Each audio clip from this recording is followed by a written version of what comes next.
Hello student, P block element के इस video में आज हम कुछ और इम्पॉर्टेंट टॉपिक करेंगे। उनमें से पहला टॉपिक है इनर्ट पेयर इफ़ेक्ट। सबसे पहले आपको इनर्ट पेयर इफ़ेक्ट जिन एलिमेंट में शो होता है उनके एग्जाम्पल देंगे। फिर इनर्ट पेयर इफ़ेक्ट के कॉज रीज़न क्या हैं। उसके बाद अगर किसी एलिमेंट में इनर्ट पेयर इफ़ेक्ट है तो उसकी कॉन्सिक्वेंसेस क्या हैं, और इनर्ट पेयर इफेक्ट बेस पे कौन कौन से क्वेश्चन सॉल्व किए जाते हैं। तो इनऑर्गेनिक केमिस्ट्री में पी ब्लॉक एलिमेंट में इनर्ट पेयर इफेक्ट बहुत इंपॉर्टेंट रोल प्ले करता है। तो शुरू करते हैं इनर्ट पेयर इफेक्ट। सबसे पहले मैं इनर्ट पेयर इफेक्ट में इनर्ट का मतलब समझाता हूँ। इनर्ट का मतलब होता है जो रिएक्ट ना करे। पेयर का मतलब दो इलेक्ट्रॉन का ऐसा पेयर जिसके कारण ये इफेक्ट पड़े जब वो इलेक्ट्रॉन का पेयर रिएक्शन में, केमिकल बॉन्डिंग में या वैलेंसी में पार्टिसिपेट नहीं करता। तो मैं आपको ज़्यादा देरी ना करके जल्दी से ही इनर्ट पेयर इफेक्ट समझाता हूँ। तो शुरू करते हैं इनर्ट पेयर इफेक्ट। सबसे पहले हम इनर्ट पेयर इफेक्ट के लिए तीन एलिमेंट याद करेंगे। Thallium, lead, bismuth. हाँ जी, कौन से तीन एलिमेंट? Thallium, lead, bismuth. लो जी, थैलियम है एटॉमिक नंबर 81, लेड है एटॉमिक नंबर 82, बिस्मथ है एटॉमिक नंबर 83। तो आपको तीन एलिमेंट इनर्ट पेयर इफेक्ट के लिए सबसे पहले याद रखने हैं। 81 जो एलिमेंट है ये ग्रुप नंबर 13 का है, 82 ग्रुप नंबर 14 का है, और 80 जो 3 है वो ग्रुप नंबर 15 का है। जो बच्चे आज मेरे साथ इस वीडियो में जुड़ेंगे वो सारे इससे पिछले वाला वीडियो 1 और पी ब्लॉक एलिमेंट जरूर देखें, क्योंकि हमने उस वीडियो में पी ब्लॉक एलिमेंट के एलिमेंट का इलेक्ट्रॉनिक कॉन्फिगरेशन, उनकी पोजीशंस और general trends of the properties discuss कर लिए हैं। तो तीन एलिमेंट आपको याद रखने हैं। एक एलिमेंट है थैलियम, एक एलिमेंट है लेड और एक है बिस्मथ। अब देखो इनका एटॉमिक नंबर भी आपको आना चाहिए। 81 का मतलब ये है कि अगर आप जीनोन का एटॉमिक नंबर 54 लिखोगे तो इन सब को ऐड करने से 81 बनता है। ठीक है, तो अगर हमें देखो 81 का आ जाता है इलेक्ट्रॉनिक कॉन्फ़िगरेशन तो हम 82, 83 का लिख सकते हैं। आप एक चीज़ देखो, इनके इलेक्ट्रॉनिक कॉन्फ़िगरेशन में मैंने 6s2 को हाईलाइट किया हुआ है, यही है इनर्ट पेयर। तो आप लोग इसके ऊपर इस तरीके से लिख लो, यही है इनर्ट पेयर। उसके कारण हम इफेक्ट देखेंगे। नॉर्मली क्या होता है, वैलेंस शेल के सारे इलेक्ट्रॉन बॉन्डिंग में पार्टिसिपेट करते हैं, जैसे ये पी भी करेगा और ये दोनों एस करेंगे। तो ग्रुप नंबर 13 की जो ग्रुप वैलेंसी है वो 3 होनी चाहिए, जिसमें एक इलेक्ट्रॉन ये और 2 ये। ग्रुप नंबर 14 की 4 होनी चाहिए, 2 ये और 2 ये 4। और ग्रुप नंबर जो 15 है उसकी वैलेंसी 5 होनी चाहिए, 3 और 2 ये 5। तो मतलब उनकी बॉन्डिंग की कैपेसिटी वैलेंस इलेक्ट्रॉन से निकलती है। लेकिन यहाँ क्या होता है, इन एलिमेंट में ये जो 6s2 है ये बॉन्डिंग में पार्टिसिपेट नहीं करता, मतलब ये इनर्ट है। इसी पेयर को बोलते हैं कि इनर्ट पेयर है, और इसी के कारण जो इफेक्ट आएगा उसको बोलेंगे इनर्ट पेयर इफेक्ट। तो अल्टीमेटली क्या हुआ, देखो अगर आपको पूछा जाए इनर्ट पेयर इफेक्ट है क्या, तो बहुत सिंपल सा तरीका, लेस टेंडेंसी मतलब रिलक्टेंस बोलना। रिलक्टेंस मीन्स किसी की बॉन्डिंग में, एक्टिविटी में लेस पार्टिसिपेशन, जिसको बोलते हैं कि एक्टिव, इनएक्टिव, पैसिव। तो less tendency of 6s2 electron pair to participate in bond formation, मतलब bonding, it is known as inert pair effect. मैं IPE इसकी जगह पे लिखा IPE। तो इनर्ट पेयर इफेक्ट में क्या होता है कि 6s2 इलेक्ट्रॉन बॉन्डिंग में पार्टिसिपेट नहीं करते, और इसीलिए उसको बोलते हैं कि वो इनर्ट पेयर इफेक्ट हुआ। ठीक है, 3 एग्जांपल इसके याद कर लो, थैलियम, लेड, बिस्मथ। क्वेश्चन ये आया कि इनर्ट पेयर इफेक्ट क्यों होता है, बाकियों में क्यों नहीं है, इनमें ही क्यों है। ठीक है, बाकियों में क्यों नहीं है, इनमें ही क्यों है। लो जी, आप एक चीज चेक करो, इस 6s2 से पहले 4f4 है, 14 एंड 5d है, सब में ऐसे है। ठीक, ये जो 4f14 है, जब 5d10 है, मतलब 4F एंड 5D जो सबशेल्स हैं इनके शील्डिंग इफेक्ट पुअर है, मतलब ये न्यूक्लियस और वैलेंस शेल के बीच में अच्छा शील्ड का काम नहीं करता, न्यूक्लियस के अट्रैक्टिव फोर्स को इतना वीक नहीं करता, मतलब इनकी प्रेजेंस में न्यूक्लियस अपना फोर्स वैलेंस शेल को लगाता रहता है, उसको खींचता रहता है। तो इसका मतलब पहला कौन सा हुआ, पुअर शील्डिंग इफेक्ट किसका, 4F14 एंड 510। आपको देखता है तीनों में ही है। It is more and it is due to diffused shape. Diffused का मतलब बिखरा होना, डेंसिटी इलेक्ट्रॉन की कम है, लोब ज़्यादा हैं, डिफ्यूज शेप है मतलब स्कैटर्ड है। ओके, उससे होगा क्या, देखिए इसमें जो थैलियम है अगर मैं इसका Z देखूं तो +81 लिखूंगा। 81 का मतलब 81 प्रोटॉन या 81 जो पॉजिटिव यूनिट चार्ज हैं वो वैलेंस शेल के इलेक्ट्रॉन को अपनी तरफ खींचेंगे। इसमें 82 है, इसमें 83 है। एक बात याद रखना, 81, 82, 83 बहुत हाई मैग्नीट्यूड होता है, बहुत स्ट्रॉन्ग फोर्सेस होता है, ठीक है। तो उससे क्या होगा, Z इफेक्टिव इंक्रीज मतलब more, and 6s2 more attracted towards nuclear core. अब न्यूक्लियर कोर कहाँ से आ गई, इस जीनोन तक जो नोबल गैसेज है उसको हम न्यूक्लियर कोर बोलते हैं, ठीक है। तो ये न्यूक्लियस की तरफ खींचा जाएगा। उससे क्या होगा, अगर कोई चीज़ न्यूक्लियस की तरफ खींची गई तो फिर ये थोड़ी पार्टिसिपेट करेगी, इसको तो हम एक्साइट ही नहीं कर पाएंगे, फिर उसमें ये 1, ये 2 और ये 3 पार्टिसिपेट करेंगे लेकिन ये दो जो है 6s2 वो न्यूक्लियस अपनी तरफ खींच लेगा और पार्टिसिपेट नहीं करने देगा, इसलिए तो ये इनर्ट पेयर इफेक्ट है।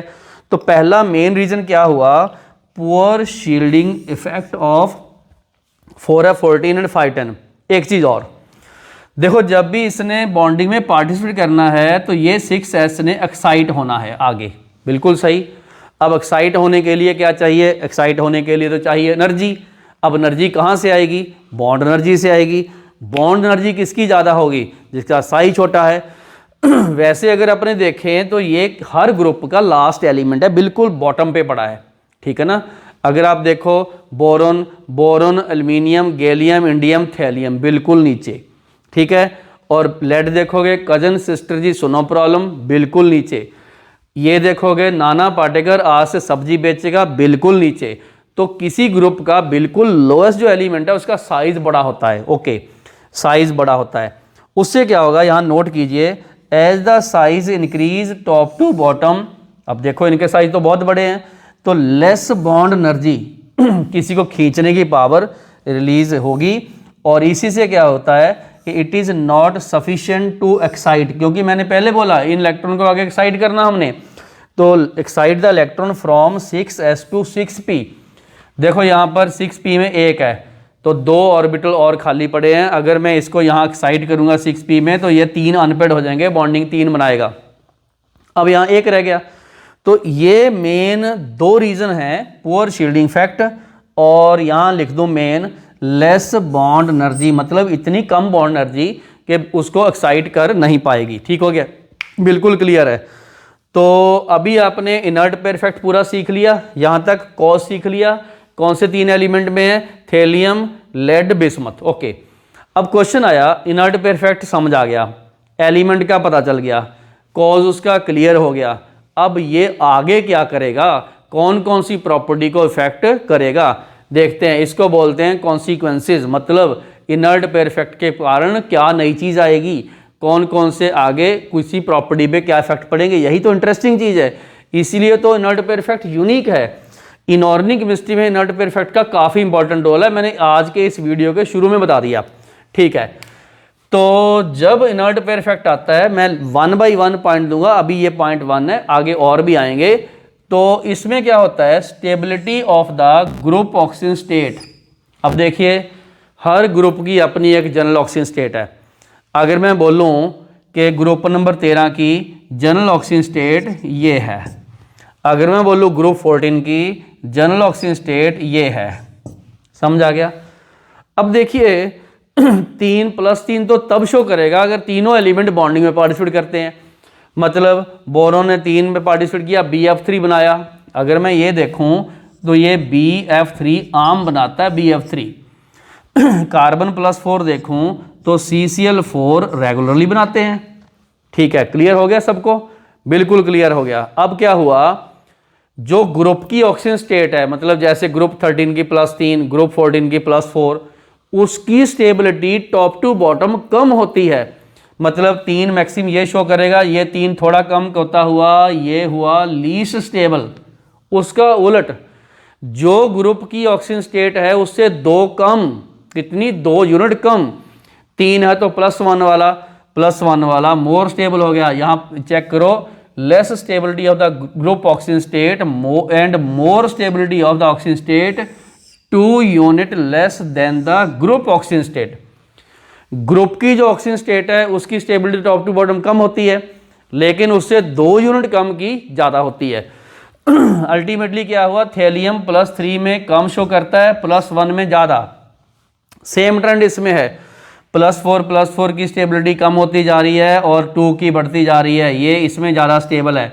मैंने ये वाली चीज़ यहाँ नहीं लिखी, मैंने इतना बोल दिया, बिस्मथ जब शो करेगा तो +3 वाला मोर एंड +5 वाला लेस, तो ये इधर स्टेबिलिटी के ऑर्डर आ गए। एज ए होल आपको ये ऑर्डर याद करने हैं, मतलब ये वाला ऑर्डर भी याद करना आपको 15 में, और ये 13 में 1 वाला ज़्यादा 3 से और 2 वाला ज़्यादा 4 से। तो अभी मैंने आपको ग्रुप ऑक्सीजन स्टेट की बात बोल दी। अब इन ग्रुप ऑक्सीजन स्टेट से कुछ नई बातें और आएंगी, वो मैं नेक्स्ट अगले सेक्शन में बताता हूँ आपको। तो अभी तक आपने सिर्फ इनर्ट पेयर इफेक्ट, उसके एग्जाम्पल, उसके कॉज और एक पॉइंट पढ़ा है कि इनर्ट पेयर इफेक्ट के कारण क्या इफेक्ट पड़ता है। आप वीडियो रोको एक बार कंप्लीट, वीडियो रोक के ये सारा सेक्शन जो है इसको उतारो और उतार के ये सब एग्जाम्पल ऑर्डर नोट करो। ये बहुत एग्जाम्पल इंपॉर्टेंट ऑर्डर हैं ये। इसका आगे ऑब्जेक्टिव क्वेश्चन में फॉर्मेशन ऑफ कंपाउंड्स में, फॉर्मेशन ऑफ हाइड्रोक्साइड, क्लोराइड के फॉर्मूले, उनके आगे मतलब जैसे भी हम लोग देखें ऑक्सीजन स्टेट होगी, रिड्यूसिंग कैरेक्टर है, मैं काफ़ी कुछ कराने वाला हूँ अभी, तो ये नोट कीजिए। तो अब हम करते हैं नेक्स्ट, मतलब कुछ और consequences of inert pair effect, इससे अगले सेक्शन में। वीडियो रोक के ये पूरा करो। तो शुरू करते हैं नेक्स्ट। तो अब हम करते हैं इनर्ट पेयर इफेक्ट के कुछ और कॉन्सिक्वेंसेज। एक बात ध्यान से समझ लो, इनर्ट पेयर इफेक्ट में जो स्टेबल ऑक्सीजन स्टेट है, कुछ स्पेशल एलिमेंट की, थेलियम, लेड और बिस्मथ की, जो उनकी ग्रुप ऑक्सीजन स्टेट है उससे 2 यूनिट कम होती है। अब उसी से ही आगे कुछ और कॉन्सिक्वेंसेज आती हैं, जिनमें ये दूसरे वाली कौन सी है। लो जी, दूसरे वाली कौन सी है, फॉर्मूले of the oxide, hydroxide, halide change, नए फॉर्मूले बन गए। जैसे हमें पता है एल्यूमिनियम का फॉर्मूला था Al2O3, अब थेलियम का भी TlO2 होना चाहिए था, Tl2O3, लेकिन असल में क्या होता है, ये वाला स्टेबल है। जो उसकी स्टेबल ऑक्सीजन स्टेट है, मैंने यहाँ लिख दी +1, यहाँ लिख दी +2, इधर लिख दी मैंने +3। उसके अकॉर्डिंगली ये वाला ये बनाएगा और ये नहीं बनाएंगे, लिख के काट दो, मतलब ऑक्साइड के फार्मूले चेंज हो गए। उसी तरीके से क्या होगा, हाइड्रोक्साइड के भी चेंज हो जाएंगे। मतलब अगर थेलियम की बात करते हो तो उसका TlOH बनेगा, TlOH थ्राइस नहीं बनेगा। जैसे नॉर्मली क्या होता है, AlOH थ्राइस होता है, तो TlOH थ्राइस नहीं बनेगा। सिमिलरली क्या होता है, क्लोराइड के जो मैंने ब्रैकेट में लिखे हैं वो वाले अनस्टेबल हैं, और जो मैंने बाहर लिखे हैं वो स्टेबल हैं। ये लो, इसका बन गया, और लेड का बन गया +2 वाला ये स्टेबल, और बिस्मथ का बन गया +3 ये स्टेबल। जो ब्रैकेट में लिखे हैं वो अनस्टेबल हैं, ठीक है, क्योंकि उनमें ये ज़्यादा स्टेबल हैं, क्योंकि जिस ऑक्सीजन स्टेट में जो एलिमेंट एग्जिस्ट करेगा उसी के अकॉर्डिंगली फॉर्मूला बनाएगा। तो इस केस में क्या हुआ, इनके फॉर्मूले ही चेंज हो गए, मॉलिक्यूलर मास ही चेंज होगा फॉर्मूले का, उनके एन फैक्टर भी चेंज हो गए। देखो, जहाँ हम लोग बोलते हैं कि जैसे हाइड्रोक्साइड है, उनके बेसिक कैरेक्टर के जो फॉर्मूले हैं, एन फैक्टर हैं, जिसको हम एसिडिटी बोलते हैं, वो भी चेंज हो गए। अब नेक्स्ट आ गया उसी से related, oxidising nature of thallium, lead. अब ये ऑक्सीडाइजिंग नेचर होगी, कहीं भी किसी फार्मूले में हाइपोथेटिकली अगर अपने +3 +4 +5 लिख दिया, हमें तो पता है ये तो स्टेबल नहीं है, तो खुद में क्या हो जाएगा, ये उससे लो वाले में चेंज हो जाएगा। आप चेक करो, माई चांस कहीं भी हमने Tl+3 देख लिया, फटाफट क्या करेगा वो 2 इलेक्ट्रॉन लेके इसमें चेंज हो जाएगा, क्योंकि ये सारे के सारे स्टेबल हैं, मतलब प्रोडक्ट साइड स्टेबल हो गए। दूसरे नंबर पे क्या हुआ, इन सब का SRP पॉजिटिव लिख लो, यहाँ पर क्या है SRP इनका पॉजिटिव है, स्टैंडर्ड रिडक्शन पोटेंशियल इनका पॉजिटिव हो गया, क्योंकि इन्होंने 3 इलेक्ट्रॉन लेके 1 में चेंज हो गया और 1 वाला स्टेबल है due to inert pair effect.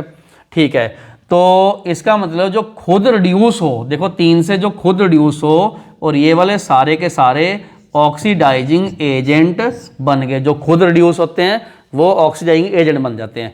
इतना पक्का है, 2 इलेक्ट्रॉन लेंगे सारे। अब इसके प्रूफ हैं कुछ, लो जी चेक करते हैं।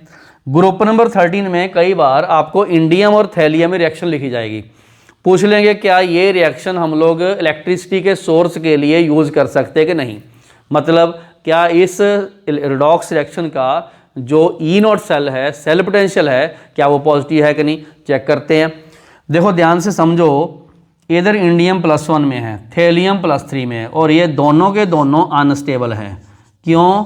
क्योंकि थैलियम एग्जिस्ट करता +1 में, इंडियम करता +3 में। ठीक है, हुआ क्या, इंडियम तो चेंज हो गया +3 में, थैलियम चेंज हो गया +1 में, और जो प्रोडक्ट साइड के हैं वो बन गए स्टेबल। अगर प्रोडक्ट साइड वाले स्टेबल हों, उनसे E0 सेल पॉजिटिव आता है और उससे ΔG नेगेटिव आता है। फॉर्मूला कौन सा था, ΔG = -NF E0 सेल। तो इसका मतलब जिसका ΔG नेगेटिव आ गया वो तो स्पॉन्टेनियस होगी। हर रिडॉक्स रिएक्शन जो स्पॉन्टेनियस है उसी को ही हम इलेक्ट्रिसिटी का सोर्स यूज कर सकते हैं। ओके, ये ध्यान से नोट कर लो। तो इससे ये हो गया, these redox reactions are spontaneous, yes, and can be used as a source of electricity। मतलब अगर हम लोग इससे सेल बनाएं और उनके कैथोड एनोड बनाएं, उनको फिर किसी डिवाइस में यूज़ करें, हम इलेक्ट्रिसिटी इनसे ड्रॉ कर सकते हैं, क्योंकि ये रिडॉक्स रिएक्शन क्या है, स्पॉन्टेनियस है, फिजिबल है। अब देखो इनर्ट पेयर इफेक्ट के 3 मेन पॉइंट हैं। कई बार कोई अननोन पॉइंट आए, ये ध्यान रखना, आपने ऑक्सीजन स्टेट को बेस मान के उसके क्वेश्चन की ट्रिक को समझ के सॉल्व करना है। ठीक है, होता है बहुत बार कई नई चीज़ें आती हैं, तो 3 तो मेन मैंने लिखाई दिए इधर। ठीक है, ओके। अब कुछ आई एक्सेप्शन। देखो एक्सेप्शन में ऐसा आता है, ये 3 एलिमेंट, कौन कौन से 3 एलिमेंट, फिर से बोलते हैं 1 बाई 1, थैलियम, लेड, बिस्मथ। ठीक है, ये इनर्ट पेयर इफेक्ट शो करते हैं, लेकिन फ्लोराइड के साथ नहीं करते। लो जी, no inert pair effect in the fluoride, मतलब TlF3 एग्जिस्ट करेगा, PbF4 करेगा, BiF5 करेगा। क्यों करेगा भाई, क्यों करेगा, इसलिए करेगा क्योंकि यहाँ पर 2 ऑक्सीडाइजिंग एजेंट में कंपटीशन है। एक है थैलियम, लेड, बिस्मथ, और एक है फ्लोरीन। आप सबको पता है इलेक्ट्रोकेमिकल सीरीज में fluorine is the strongest oxidising agent. तो फ्लोरीन क्या करता है, आपको सबको पता है, lithium is the strongest reducing agent, fluorine is the strongest oxidising agent. तो वो क्या करेगा, उसके कंपैरिजन में ये थोड़ी ऑक्सीडिंग एजेंट होंगे, ये तो खुद रिड्यूस हो जाएंगे, तो इसीलिए ये खुद ऑक्सीडाइज हो जाएंगे। तो because F2 is the strongest oxidising agent, मतलब एक्सेप्शन जरूर ध्यान रखनी हमने, फ्लोराइड के केस में कभी भी इनर्ट पेयर इफेक्ट नहीं लगाना। तो मैंने बहुत इंटरेस्टिंग चीज़ें आपको बताई हैं और आप लोग ये सारी चीज़ें नोट करो। इन ब्रीफ मैंने बताया, बहुत बहुत कम लिखाया और इन्फॉर्मेशन आपको ज़्यादा दी है, तो ये सारी बातें नोट करो। वीडियो रोक लो एक बार, क्योंकि इनर्ट पेयर इफेक्ट खत्म हो चुका है। अब हम नया ऐसा ही कोई और इंटरेस्टिंग टॉपिक शुरू करने वाले हैं P ब्लॉक एलिमेंट में, जिसका इस तरीके से एग्जाम्पल और यूज़ है। तो वीडियो एक बार रोको, वीडियो रोक के ये सारा उतारो, और अब हम करते हैं नेक्स्ट कुछ ऐसी ही और टेंडेंसी, ऐसी ही और प्रॉपर्टीज जिनका इनऑर्गेनिक केमिस्ट्री के ट्रिक्स को सॉल्व करने में बहुत इंपॉर्टेंट रोल है। तो शुरू करते हैं नेक्स्ट कुछ और। तो इस सेक्शन में हम एक नया कॉन्सेप्ट स्ट्रॉन्ग करेंगे, उसकी एप्लीकेशन भी करेंगे, बहुत इंटरेस्टिंग है। थोड़ा सा लिंक इसका केमिकल बॉन्डिंग से है। कॉन्सेप्ट का नेम क्या है, role of vacant D orbital. तो एक चीज़ बता दूं, ये कोवलेंट कंपाउंड का कॉन्सेप्ट है। कोवलेंट कंपाउंड बनाते हैं नॉन मेटल और पी ब्लॉक में मैक्सिमम नॉन मेटल होते हैं। एस ब्लॉक में नॉन मेटल नहीं है, डी ऑर्बिटल में नॉन मेटल नहीं है, एफ ब्लॉक एलिमेंट में नॉन मेटल नहीं है। तो नॉन मेटल किस में है? पी ब्लॉक एलिमेंट में है। तो पी ब्लॉक एलिमेंट में जो नॉन मेटल है वो बनाते हैं कोवलेंट कंपाउंड, और ये है कोवलेंट कंपाउंड का कॉन्सेप्ट। कॉन्सेप्ट क्या है? सबसे पहले यहाँ टेबल पे कुछ एलिमेंट लिखे हुए हैं। पीरियड नंबर 2 के एलिमेंट हैं boron, carbon, nitrogen, oxygen, fluorine, neon. ये पीरियड नंबर 2 के एलिमेंट है। इन पीरियड नंबर 2 के एलिमेंट का 2s2 2px इलेक्ट्रॉनिक कॉन्फ़िगरेशन है। मतलब 2px ये power boron, carbon, nitrogen, oxygen के हिसाब से चेंज होगी। बोरॉन में 1 होगी, कार्बन में 2 होगी, नाइट्रोजन में 3 होगी, देन इस तरीके से बढ़ेगी। आप ये ध्यान दो, पीरियड नंबर 2 में वेकेंट डी ऑर्बिटल नहीं है। तो ऐसे लिखना आपने, ऐसे एरो लगा के, नो वेकेंट डी, इसमें नहीं है। क्लियर है बिल्कुल? लॉजिक, पीरियड नंबर 2 के एलिमेंट में वेकेंट डी ऑर्बिटल नहीं है। हाँ जी, क्या बोला? पीरियड नंबर 2 के एलिमेंट्स में vacant D orbital valence shell में नहीं है। ठीक है, अब आया 2 के बिना सारे। अभी मैं तीसरे पे बता दूंगा, तीसरे पे जो लग गया बाकियों पे लगेगा। तीसरे पीरियड में वैलेंस शेल में 3s2 आएगा, 3px आएगा, वही x1 2 3 4, लेकिन ये रहा 3d खाली वेकेंट डी ऑर्बिटल। आप सोचोगे सर आपने अकेला तीसरा लिखा, पीरियड टेबल तो और भी बहुत है। लाइन लिख दी, period number 4 5 6 also have ND0 vacant D orbital. Okay, सब में होता है। 2 नंबर पीरियड के बिना सब में वेकेंट डी ऑर्बिटल होता है। अब इसका रोल क्या है? ठीक है जी, लो जी, ये मैंने आपको कॉन्सेप्ट समझाया। पीरियड नंबर 2 के एलिमेंट में वेकेंट डी ऑर्बिटल नहीं होता, उसके बिना सब में होता है वेकेंट डी ऑर्बिटल। उसका फ़ायदा नुकसान क्या? चलो शुरू करते हैं। देखो, ये जो पीरियड है 2, इसमें डी नहीं है। जब बॉन्डिंग होगी तो इसमें डी तो है नहीं, इसीलिए इनकी बॉन्डिंग में डी का रोल ही नहीं है कोई। वहीं से बात शुरू हुई, there is no vacant D orbital in the, किसमें बोलूँ, एलिमेंट्स ऑफ, हाँ जी, कौन से period? Second period. That is absence of vacant D orbital, है ही नहीं। मतलब बॉन्डिंग में इन डी ऑर्बिटल का कोई रोल नहीं है। अब बॉन्डिंग में रोल नहीं है तो क्या होगा? मैक्सिमम कोवलेंसी कैन नॉट एक्सीड 4, 4 से ज़्यादा नहीं हो सकती। ठीक है, क्योंकि असल में क्या है कि अगर 3 ये हैं, 1 ये है और 3 ये हैं, तो 4 ज़्यादा से ज़्यादा ऑक्टेट पूरा करेंगे। अगर डी भी आ जाता है तो 5 6 7 तक जाएंगे। सुपर ऑक्टेट के कोई चांस नहीं है, हाइपरवैलेंसी के कोई चांस नहीं है। लो जी, बोरॉन बनाएगा मैक्सिमम, ये नहीं बनाएगा। कार्बन मैक्सिमम बनाएगा CCl4, ये नहीं बना सकता। नाइट्रोजन बनाएगा NF3, ये नहीं बना सकता। ऑक्सीजन बना सकता है OF2, बट ये नहीं बना सकता। फ्लोरीन FCl बनाएगा, बट ये नहीं बना सकता। इसी तरीके से नियॉन तो कंपाउंड नहीं बना सकता। मतलब वेकेंट डी नहीं है। एक बार बता दूं, यहाँ एक थंब रूल लिखा हुआ है। क्या? वो एलिमेंट ये वाले जिनमें वेकेंट डी नहीं है, जब भी वो कंपाउंड बनाएंगे, उन कंपाउंड के सेंट्रल एटम में, फिर से सुनिए, जब भी वो कंपाउंड बनाएंगे, उन कंपाउंड के सेंट्रल एटम की हाइब्रिडाइजेशन में, सेंट्रल एटम की हाइब्रिडाइजेशन में कभी भी डी ऑर्बिटल नहीं होगा। मतलब समझो ध्यान से, these element can not show any hybridisation with d orbital. मतलब ना तो sp3d, ना ही sp3d2 और sp3 कौन सी होगी, but can show sp3 maximum. sp show कर सकता है, sp2 शो कर सकता है, sp3 शो कर सकता है, d वाला नहीं करेगा। ओके, ये तो हुई बात पीरियड नंबर 2 की। अब आ गया जो एलिमेंट में जिनमें vacant D orbital, there are vacant D orbital in all elements other than period 2। मतलब 3 4 5 6, फिर क्या होगा? दे कैन एक्सपेंड ऑक्टेट, मतलब 8 से ज़्यादा वैलेंस शेल में इलेक्ट्रॉन। जैसे मान लो sp3d आया तो 5 और इंटू 2 किया 10 इलेक्ट्रॉन हो गए, पेंटावेलेंट बना दिया। इसी तरीके से हेक्सावेलेंट, हेप्टावेलेंट बन गए। दे फॉर्म सुपर ऑक्टेट और हाइपर वेलेंट कंपाउंड्स। इफेक्ट क्या है इसके? देखो, मैंने पहले बोला कि ये वाला जो कॉन्सेप्ट है ये बॉन्डिंग से रिलेटेड है। मॉलिक्यूल की एग्जिस्टेंस से रिलेटेड है, वैलेंसी से रिलेटेड है, कौन कौन से कंपाउंड एग्जिस्ट कर सकते हैं उससे रिलेटेड है। Aluminium form AlF6, aluminium also form AlH2O6+3, हाँ ये देखो आप, इसकी वैलेंसी 6 होगी। Silicon also form SiCl6-2, also का मतलब SiCl कार्बन की तरह ये तो बनाएगा ही SiCl4, लेकिन वो आगे भी चलेगा। फास्फोरस ऑल्सो फॉर्म, ऑल्सो का मतलब क्या हुआ, जैसे नाइट्रोजन ने बनाया NF3 वो NF5 भी बनाएगा। यहाँ एक चीज़ मैं ठीक कर दूँ, NF5 नहीं बनाएगा, यहाँ ठीक कर लेना, मतलब NF3 बनाएगा बट नो NF5, ठीक कर लो इसको, थोड़ा और देख लो कोई गलती ना हो। ओके, और सल्फर SF4 बनाएगा, SF6 बनाएगा, SF2 तो बनाएगा ही, क्लोरीन ClF3 बनाएगा, आर्गन और ये आगे जाके इसी तरीके से फ्लोराइड के साथ कंपाउंड बनाएंगे, क्योंकि उनमें क्या है, वेकेंट डी ऑर्बिटल। तो ये सब क्वेश्चंस हैं ऐसे कि this form this compound but that not, ऐसे आता है कंपाउंड।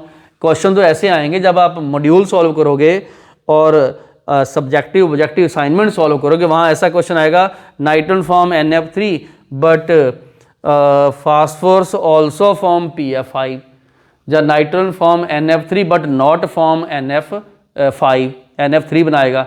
ये सब क्वेश्चंस हैं, these all are the questions. इनको सब्जेक्टिव में लिख के एक ध्यान रखना, ये कोई भी क्वेश्चन आ जाए उसका ये आंसर है, ये वाले कोई भी क्वेश्चन आ जाए उसका ये आंसर है। दिस इज द आंसर, मैंने कॉन्सेप्ट पहले बनाया वो आंसर है, ये एग्जाम्पल है, तो हमें डिस्कस इसी फॉर्म से करना है।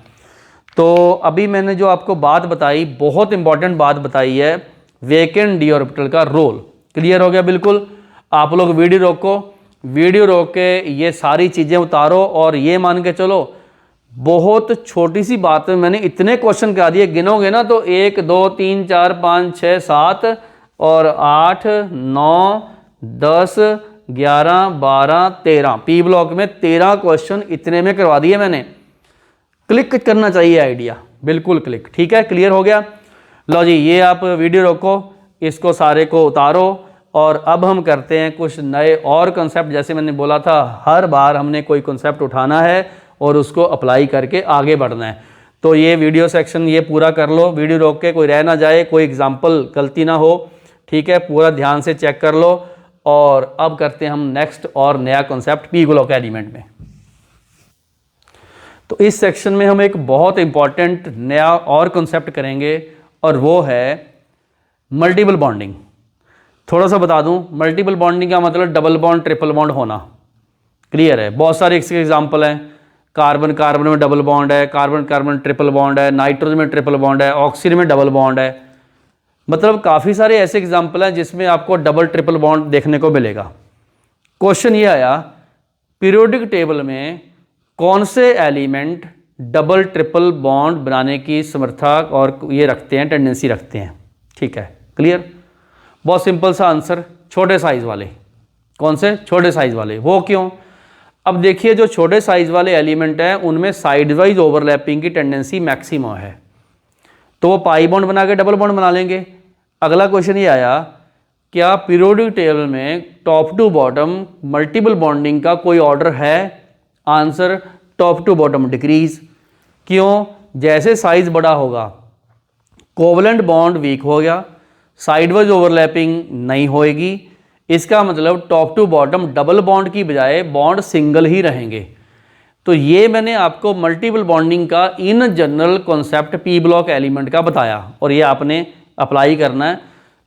ये जो एलिमेंट है boron carbon nitrogen oxygen fluorine, इनमें डबल बॉन्ड हो सकते हैं, होंगे नहीं कईयों में, जैसे इसमें नहीं होते।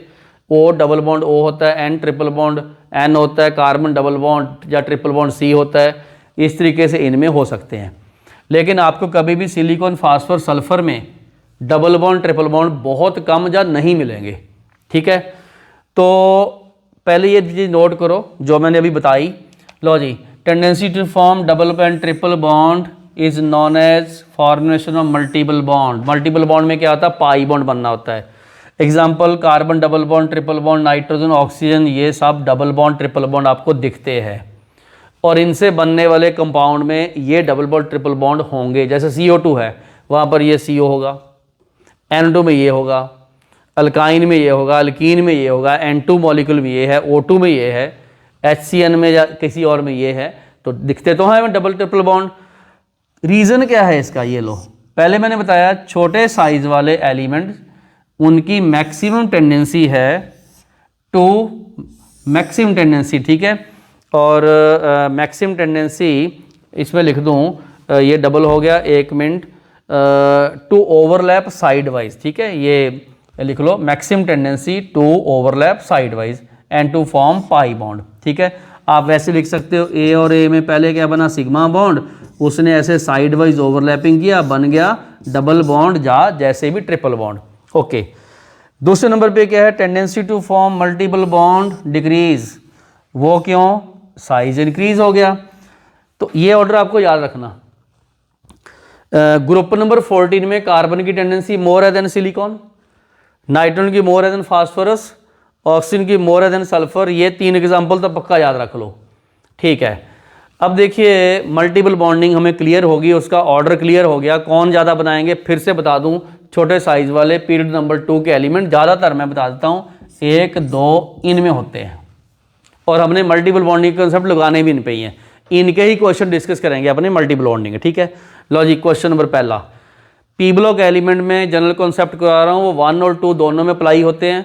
एग्जाम्पल मैं 1 के भी लूँगा, 2 के भी लूँगा, पूरा पी ब्लॉक एलिमेंट हमने इकट्ठा ही सॉल्व करना है। Okay, CO2 molecular and gas है, मॉलिकुलर मतलब जैसे CO2 छोटा molecule, discrete molecule, but SiO2 देखो लिखने में तो CO2 SiO2, ये नेटवर्क सॉलिड है, ऐसा क्यों? देखो कार्बन डाइऑक्साइड में जो CO बॉन्ड है उसमें मल्टीपल बॉन्ड है, ठीक है, because CO2 has carbon double bond O bond है और उसकी वैलेंसी डबल बॉन्ड से पूरी हो गई, ठीक है।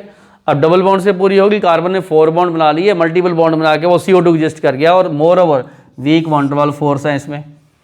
उसके उलट SiO2, देखिए SiO2 में डबल बॉन्ड तो बनेगा नहीं। अब सिलिकॉन ने अपनी वैलेंसी 4 पूरी करनी है, ग्रुप वैलेंसी 4 है, 4 तो बॉन्ड बनाएगा ही, चाहे C ने डबल बॉन्ड बनाए या सिलिकॉन ने ये सिंगल 4 बनाए। अब जब सिलिकॉन ऐसे बनाएगा तो उसकी 4 वैलेंसी पूरी होगी, इसकी 4 पूरी होगी, ये तो एक टेट्राहेड्रल नेटवर्क बन गया। और जितने भी टेट्राहेड्रल नेटवर्क हैं केमिस्ट्री में सब होते हैं solid, no multiple bond and hence network solid बना। और ये होते हैं जैसे डायमंड है, ग्रेफाइट है, सल्फर हो गया, जितने भी नेटवर्क सॉलिड होते हैं वो सारे के सारे मतलब क्या होते हैं, सॉलिड होते हैं। तो आपने ये ध्यान रखना। तो अभी मैंने एक पहला क्वेश्चन कराया आपको, ये सेक्शन वीडियो रोको, क्वेश्चन और भी करवाता हूँ क्योंकि मल्टीपल बॉन्डिंग तो जस्ट शुरू हुआ है। इसके क्वेश्चन तो हमने ये नाइट्रोजन के भी करने हैं, ऑक्सीजन के भी करने हैं, इनकी स्टेट के भी करने हैं, मॉलिकुलर जो एटॉमिसिटी उसके भी करने हैं हमने। तो अभी आप लोग वीडियो रोको, एक बार वीडियो रोक के जितना मैंने अभी करवाया स्पेशली ये क्वेश्चन ये आप उतारो, और अब हम करते हैं मल्टीपल बॉन्डिंग के बेस पर कुछ और नए क्वेश्चंस। तो चलते हैं आगे। तो मल्टीपल बॉन्डिंग के कॉन्सेप्ट को कंटिन्यू करते हैं, कुछ और क्वेश्चंस करते हैं मल्टीपल बॉन्डिंग के बेस पर। पहला क्वेश्चन है, नाइट्रोजन इज केमिकली अनरिएक्टिव। आप सबको पता है एटमॉस्फेयर में नाइट्रोजन बहुत है, नाइट्रोजन कम रिएक्टिव है इसीलिए ज़्यादा है। अगर रिएक्टिव होती तो एटमॉस्फेयर में नाइट्रोजन खत्म ही हो जाती। अब नाइट्रोजन ऑक्सीजन में कम कौन है, नाइट्रोजन ज़्यादा है, ऑक्सीजन लेस है। परसेंटेज देखोगे 78% के आसपास नाइट्रोजन है, ऑक्सीजन की परसेंट 20% के आसपास है बाय वॉल्यूम। जो रिएक्टिव होता है वो ख़त्म होता जाता है। अब नाइट्रोजन केमिकली अनरिएक्टिव है, फास्फोरस इज रिएक्टिव वाई। अब क्वेश्चन देखने में तो हमें लगता है कि कौन सा कॉन्सेप्ट लगेगा, मल्टीपल बॉन्डिंग है इसमें। नाइट्रोजन में स्ट्रॉन्ग बॉन्ड है क्योंकि ट्रिपल बॉन्ड है, बॉन्ड एनर्जी इसकी 924 किलो जूल अप्रॉक्सीमेट लिखा मैंने, और इसी से मल्टीपल बॉन्डिंग के कारण है ज़्यादा। डबल बॉन्ड ट्रिपल बॉन्ड टूटता नहीं है, जो टूटता नहीं है वो स्ट्रॉन्ग है। फास्फोरस ट्रिपल बॉन्ड कभी नहीं बनाता, मतलब अगर आप सोचो कि पी ट्रिपल बॉन्ड पी कांटा मार दो नहीं बनता, नो। लेकिन फास्फोरस ने अपनी वैलेंसी तो पूरी करनी है। देखो उसने अपनी वैलेंस शेल में जितने उसकी वैलेंस शेल में इलेक्ट्रॉन है 5, और बॉन्डिंग से उसने ऑक्टेट पूरा करना है। तो हर फास्फोरस आप देखोगे 3-3 बॉन्ड बनाता है, 1 2 3 1 2 3 1 2 3, तो ये P4 एग्जिस्ट कर गया। लेकिन आपने देखा सब सिंगल बॉन्ड है, वीक, और मोर ओवर P4 में तो एंगल स्ट्रेन भी बहुत है। ये वाला एंगल 60 डिग्री का एंगल होता है, उससे ये स्प्रिंग की तरह टाइट रहता है, थोड़ा सा भी एनर्जी मिलने से एकदम खुलता है, रिएक्ट करता है। ओके, समझ आ गया। दूसरा क्वेश्चन है इससे लिंक, नाइट्रोजन डायटॉमिक है, कहने का मतलब मल्टीपल बॉन्डिंग से एटॉमिसिटी भी चेंज होती है, ठीक, और ये गैस भी है। फास्फोरस आप देखोगे टेट्राटॉमिक है पहले, और दूसरे नंबर पे सॉलिड है, मतलब स्टेट भी चेंज होगी और एटॉमिसिटी भी चेंज होगी। मल्टीपल बॉन्डिंग ये रोल है इसका। Due to triple bond nitrogen की वैलेंसी पूरी होगी, कोवैलेंसी सेटिस्फाइड, समझ आ गया सबको। और ये N2 बन गया, N2 बन गया बस क्योंकि सेटिस्फाई हो गया। लेकिन फास्फोरस एग्जिस्ट एज क्या, P4। ओके, फिर से ध्यान समझो, ये बॉन्ड इससे जुड़ा, ये इससे जुड़ा, ये इससे जुड़ा, 3 बन गए, ये वाला इससे जुड़ा, इसके 2 बन गए, ऐसे जोड़ दो 3 बन गए, इससे जोड़ दो, सबके 3-3 हो गए, ये P4 बन गया। और ये टेट्राटॉमिक है, और टेट्राटॉमिक है तो मॉलिक्यूलर साइज बड़े हो गए, सॉलिड भी है। तो इसमें आपने एक तो एटॉमिसिटी देखी, और छोटे साइज वाले मॉलिक्यूल गैस होते हैं, बड़े साइज वाले मॉलिक्यूल में van der Waals force strong होते हैं और वो बन जाते हैं सॉलिड। मतलब P4 सॉलिड है, टेट्राटॉमिक है, N2 गैस है और डायटॉमिक है। आगे चलिए, ऑक्सीजन डायटॉमिक है, सल्फर ऑक्टाटॉमिक है, ऐसा क्यों? ऐसी रीजन है, मल्टीपल बॉन्डिंग है ऑक्सीजन में तो O डबल बॉन्ड आ गया, इसलिए O2 डायटॉमिक बन गया। लेकिन सल्फर में मल्टीपल बॉन्डिंग नहीं है, सिंगल सिंगल बॉन्ड बनाएगा।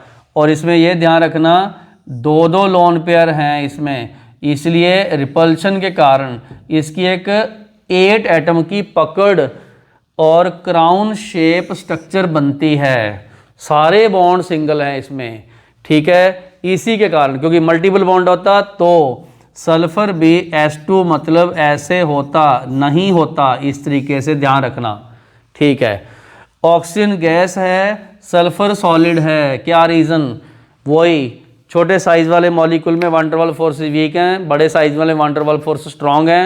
Van der Waals force depend करते हैं साइज पे, एटॉमिसिटी पे।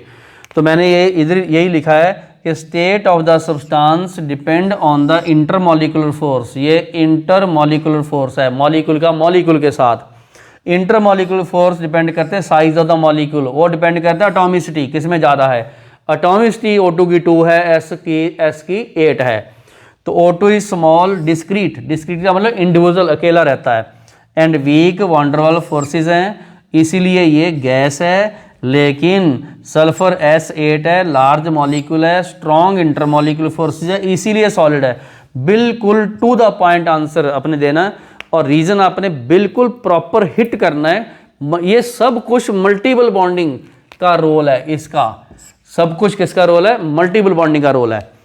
तो एक बार वीडियो रोको, वीडियो रोक के इसको पूरे चारों क्वेश्चन को उतारो। ऑब्जेक्टिव में, कॉन्सेप्चुअल क्वेश्चन में ये बहुत इंपॉर्टेंट चीज़ें जो हम लोग पढ़ रहे हैं, क्योंकि मल्टीपल बॉन्डिंग ने रिएक्टिविटी को अफेक्ट किया, मल्टीपल बॉन्डिंग ने एटॉमिसिटी को अफेक्ट किया, मल्टीपल बॉन्डिंग ने स्टेट को अफेक्ट किया। मल्टीपल बॉन्डिंग किस तरीके से किसी एक केमिकल की नेचर, उसकी फिजिकल स्टेट, उसकी मॉलिक्यूलर स्टेट को कैसे अफेक्ट करती है।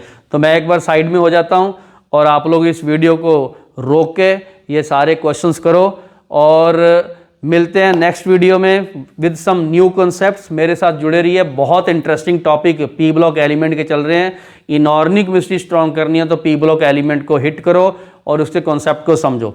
फोटोन एजुकेशन चैनल को सब्सक्राइब करो, मेरे साथ जुड़ रही है। Till then take care, have a nice day.